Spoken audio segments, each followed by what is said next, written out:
విష్ణు రూపాయ నమ శివాయ. శ్రీ విద్య ప్రేక్షకులకి రోజు స్వాగతం. ఈ రోజు మనము జనవరి నెల 1 నుంచి 15th వరకు ఏ రకంగా ఉండబోతుంది ఇప్పుడు మనము తెలుసుకోబోతున్నాము. గోచర గ్రహస్థితి ఆధారంగా ఈ రాశి ఫలాలు నిర్మితం చేయడం అయితే జరిగింది. అలాగే ఈ రాశి ఫలాలు ఏవైతే ఉన్నాయో మీ జాతకంలో చంద్ర రాశి ఆధారంగా తెలుసుకోవడానికి ప్రయత్నించండి. మరి స్పష్టంగా ఈ నెల ఎలా ఉంది, అదే రకంగా ఈ సంవత్సరం ఎలా ఉండబోతుంది తెలుసుకోవాలనుకుంటే అయితే మీ జాతకం లోపల దశ అంతర్దశ గ్రహస్థితి ఆధారంగా తెలుసుకోవడానికి ప్రయత్నించండి. ఇక ఇంకో విషయం ఏంటంటే ఎవరైతే మన ఈ ఛానల్ని సబ్స్క్రైబ్ చేసుకోలేదో అందరూ ఈ ఛానల్ని సబ్స్క్రైబ్ చేసుకోండి. దాంతోపాటు కుదిరినట్లయితే షేర్ చేయడానికి కూడా ప్రయత్నించండి. అండ్ ఇంకో విషయం ఏంటంటే ఈ రాశి ఫలం లోపల నేను ఏవైతే మీకు పరిహారాలు చెప్పబోతున్నానో ఈ పరిహారాలు ప్రతిరోజు మీరు తప్పకుండా చేయండి. ఏదో 2 రోజులు మనం ఈ పరిహారాలు చేసాము తర్వాత ఎలాంటి ఫలితం దక్కలేదంటే అది అంత తొందరగా అయితే దక్కదు కాదు కూడా. కాబట్టి నేను ఈ చెప్పబోయే పరిహారాలు ఏవైతే ఉన్నాయో అందులో ₹1 కూడా మీది ఖర్చు అస్సలు అవ్వదు. కేవలం మీ సమయం ఖర్చు తప్పకుండా అవుద్ది. ఎందుకంటే కొన్నిసార్లు కొన్ని కావాలంటే కొన్ని ఖర్చులు పెట్టాల్సింది. నేను కేవలం మీ సమయం అడుగుతున్నాను, మీ డబ్బు అసలు నాకు కావద్దు.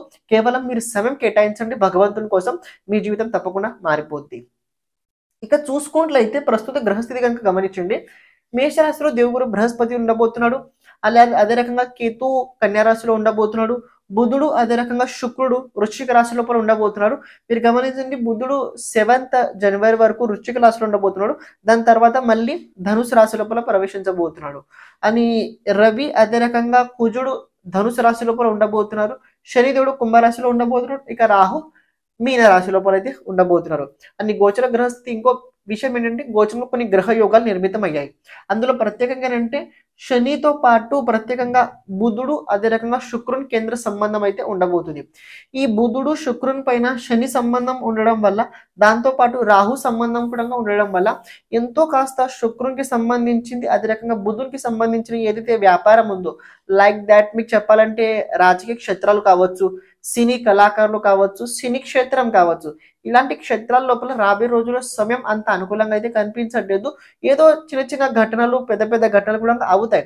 కానీ ఈ జనవరి లోపల సినీ కళాకారు నుంచి అదే రకంగా రాజకీయ క్షేత్రాల నుంచి ఇబ్బంది తప్పకుండా అవుద్ది. ఎందుకు అలా అంటే మరి గట్టిగా బలంగా ఎందుకు చెప్తున్నా అంటే ఈ బుధుడు గోచరంలో వక్రగతిలో ఉన్నాడు అని శుక్రుని వెంట ఉండడం వల్ల దీన్ని లక్ష్మీనారాయణ యోగం అయితే అంటారు. కానీ లక్ష్మీనారాయణ యోగం పైన రాహు అదే రకంగా శని పాప గ్రహాల సంబంధం ఉండడం వల్ల ఇది ఎంతో కాస్త రాజయోగం భంగం చేసే అవకాశం కూడా చాలా బలంగా అయితే ఉండబోతుంది. నెక్స్ట్ పాయింట్ ఏంటంటే దేవుగురు బృహస్పతి అదే రకంగా కుజుని సంబంధం నవమ పంచమ యోగం, అందులో రాశి పరివర్తన యోగం. అంటే మేషరాశిలో దేవుగురు బృహస్పతి రాశి లోపల కుజుడు ఉండడం వల్ల ఇది ప్రత్యేకంగా పరివర్తన యోగం అంటారు. ఈ పరివర్తన యోగం కొన్ని రాశులకు చాలా అద్భుతంగా అయితే ఉండి తీరుతుంది. కానీ మీకోసం ఎలా ఉండబోతుందో అది వేరే. కాబట్టి ఈ గ్రహస్థితి గ్రహ యోగాలు ప్రతి ఒక్క వ్యక్తికి వేరే వేరేలా ఫలితాలు తప్పకుండా ఇస్తుంటాయి. ఇప్పుడు మీ రాశి కోసం ఈ గ్రహస్థితి ఈ రాశి ఫలాలు ఈ 15 రోజులు ఎలా ఉండబోతున్నాయి తెలుసుకుందాం. మకర రాశి వారికి ప్రస్తుత ఈ సమయకాలం మీరు కనుక గమనించినట్లయితే ఈ కాలచక్రంలో 12 రాశుల లోపల మకర రాశి వారికి ఉన్న ఇబ్బంది మిగతా ఏ రాశి వారికి అయితే ఎక్కువ లేదు. ఎందుకంటే ఓపెన్ మనం మాట్లాడినట్లయితే ఇది ఓపెన్ గా ఇలాగే మాటలు ఉంటాయి. అంటే మీకు కాస్త అనిపించవచ్చు ఏదే మీరు నన్ను భయం పెడుతున్నారు. భయంలో విషయం కాదండి, ఇది ఉన్నది ఉన్నట్టు చెప్పాల్సినట్లయితే ఇది ఇలాగే ఉంటుంది. దీన్ని మీరు కాస్త తీసుకోవడానికి ప్రయత్నించండి, యాక్సెప్ట్ చేయడానికి ప్రయత్నించండి. పాయింట్ ఏంటంటే సంక్షిప్తంగా చెప్తా, మరీ అంత ఎక్కువ విశ్లేషణ చెప్పాను. ఎందుకంటే మీరు బాధలు ఉన్నారు కాస్త మీకు, ఎందుకంటే మరీ ఎక్కువ బ్యాడ్ కూడా చెప్పకూడదు. ఉన్నది ఉన్నట్టు చెప్పాలి కానీ ఎక్కువ బ్యాడ్ చెప్పకూడదు. కానీ 2 ప్లస్లు తప్పకుండా ఉండబోతున్నాయి. ఆ 2 ప్లస్లు ఆఖరి తెలుసుకుందాం. ముందు మైనస్ ఏంటి అది తెలుసుకోండి. మీ మోక్ష త్రికోణ స్థాన సంబంధం ఏదైతే ఉందో ఆ స్థాన సంబంధం లోపల ప్రస్తుత ఈ సమయకాల లోపల రవి దేవుగురు బృహస్పతి కుజుని సంబంధం ఉంది. అని అలాగే ఈ మోక్ష త్రికోణాధిపతులు కూడా మోక్ష త్రికోణ స్థానంలోనే ఉండడం వల్ల కుటుంబ పరంగా అదే రకంగా విద్యార్థులు కావచ్చు, ఆరోగ్యపరంగా అని కార్యక్షేత్రాల్లో మనసు అంతా సరిగ్గా లేదు అని మీరు చేయాల్సింది ఏదైతే ఉందో అవన్నీ సగంలోనే ఆగిపోతున్నాయి అని మీరు ఏదైతే చేద్దామని అనుకుంటున్నారో ఆలోచన అయితే చాలా అద్భుతంగా వస్తున్నాయి. కానీ దాన్ని ఎలా ముందుకు తీసుకెళ్ళి భయం కూడా చాలా పెరిగింది. భయం కూడా అంతే పెరగడం వల్ల అది ఎంతో కాస్త మీకు ముందుకు కొనసాగాలని మీరు తీసుకెళ్ళడానికి ప్రయత్నించినా కూడా ఆ ప్రయత్నం అస్సలు ముందుకు జరగట్లేదు. ఇదిలా ఎంత వరకు ఉంటుంది అని చెప్పినట్లయితే 5th ఫిబ్రవరి వరకు మీకు ఇలాగే ఉండబోతుంది. మధ్యలో రవి రాశి పరివర్తన చేసుకుంటే అది వేరే విషయము. కానీ 5th ఫిబ్రవరి వరకు మకర రాశి వారికి సమస్యలు తప్పకుండా ఉండబోతున్నాయి. మీ సమస్యల నుంచి బయటపడాలని ప్రయత్నించడానికి ఇబ్బంది లేదండి. ప్రయత్నించడానికి అస్సలు ఇబ్బంది లేదు. భగవంతుడు శరణంలో ఉంటేనే ఇవి తప్పకుండా జరుగుతాయి. ఒకవేళ మీరు భగవంతుడు శరణంలో ఏమండి మేము కేవలం మా పని నమ్ముకున్నామట్లయితే మీ పనిని నమ్ముకోండి. కానీ కాస్త పేషెన్స్ పెట్టుకోండి.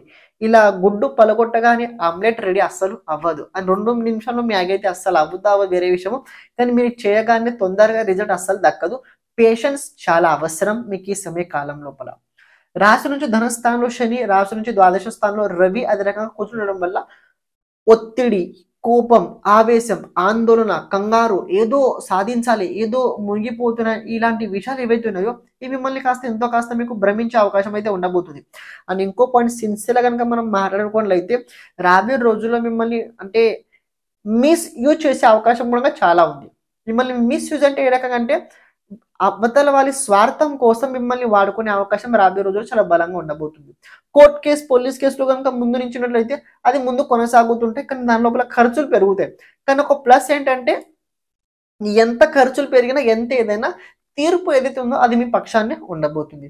అండ్ రాశి నుంచి తృతీయ స్థానంలో రాహు ఉండడం వల్ల చేయాల్సిన ప్రయత్నాలు చాలా బాగా చేస్తున్నారు. కానీ ఒక విషయం తెలుసుకోండి, సమస్య ఎప్పుడైతే చాలా బలంగా చాలా మన ప్రతికూలంగా ఉంటుంటుందో ఆ సమయకాలం లోపల మనము ధర్మంగా కనుక ఉండడానికి ప్రయత్నించలేదు తప్పకుండా ధర్మంగానే నడుచుకోవాలి, కాదనట్లేదు. కానీ మన కుటుంబ క్షేమ కోసం మనము ఎంతో కాస్త మాయని ఉపయోగించితే తప్పు కాదు. అందుకే మీరు గమనించండి, రాశి నుంచి ఇబ్బంది ఉన్న రాహు మిమ్మల్ని ఫేవరబుల్ లా ఉన్నాడు. రాహు మీ ఫేవరబుల్ అయితే ఉన్నాడు. అండ్ ఇంకో విషయం, రాశి నుంచి చతుర్థ స్థానంలో దేవుగురు బృహస్పతి ఉండడం వల్ల ఇది ఎంతో కాస్త మీకు ఆత్మ బలం లోపల వృద్ధి చేస్తుంటాడు. ఆత్మ బలం అంటే ఏంటంటే అవతల వ్యక్తులు మనకి 10 మంది వచ్చి వెక్కిరించి వెళ్ళిపోయారు. మన మనస్థితి ఎలా ఉండాలంటే పర్వాలేదు, వాళ్ళందరూ అజ్ఞానులు. ఇలాంటి మనస్థితి ప్రవృత్తి రావాలంటే గురు యోగం బలంగా ఉండడం వల్ల ఎంతో కాస్త అవుద్ది. ఈ గురువు కనుక ఇటు పక్కన లేకపోయినట్లయితే జరగాల్సిన పరిస్థితి ఎలా ఉంటుందంటే అవతల వ్యక్తులు 10 మంది వచ్చి మనల్ని వెక్కిరించినట్లయితే ఇలాంటి యోగం ఉన్న జాతకులు ఏం చేస్తారంటే వెళ్ళి డైరెక్ట్ వాళ్ళని కొడతారు. ఆలోచించరు, డైరెక్ట్ కొడతారు. ఎందుకంటే బుద్ధి బలం అదే రకంగా ఆలోచన క్షమత లేకపోవడం వల్ల అలా బుద్ధి. కానీ గురు బలం ఉండడం వల్ల చతుర్థ స్థానంలో మీరు ఆలోచించుతారు, తప్పకుండా సరైన నిర్ణయం తీసుకుంటారని నేను ఆశిస్తున్నాను. రాశి నుంచి భాగ్యస్థానం లోపల కేతు ఉండడం వల్ల ఇది ఎంతో కాస్త మీకు ఆధ్యాత్మిక క్షేత్రాల లోపల దైవీ ఆరాధన లోపల చాలా మీరు ముందుకే అవకాశం అయితే ఉండబోతుంది. మంత్ర సాధన, అనుష్ఠానం, గురు దీక్ష ఏదైనా కావచ్చు, దాని లోపల మీ మనసు రాబోయే రోజుల్లో చాలా బలంగా చాలా ప్రబలంగా అయితే ముందుకు వెళ్ళబోతున్నారు. అండ్ ఇంకో విషయం, రాశి నుంచి ఏకాదశ స్థానంలో బుధుడు అదే రకంగా శుక్రుడు ఉండడం వల్ల ఇది మీ స్నేహితుల నుంచి కాస్త మీకు సహకారం లభించే అవకాశం అయితే బలంగా ఉంది. అని మీకన్నా పెద్దవారు ఎవరైతే ఉన్నారో మీ అన్నయ్య కావచ్చు, మీ అక్క గారు కావచ్చు, ఎవరైనా కావచ్చు, వాళ్ళ నుంచి అప్రత్యక్షంగా మీకు చాలా సహయోగం అయితే కలగబోతుంది. మీకు కలగబోతుంది.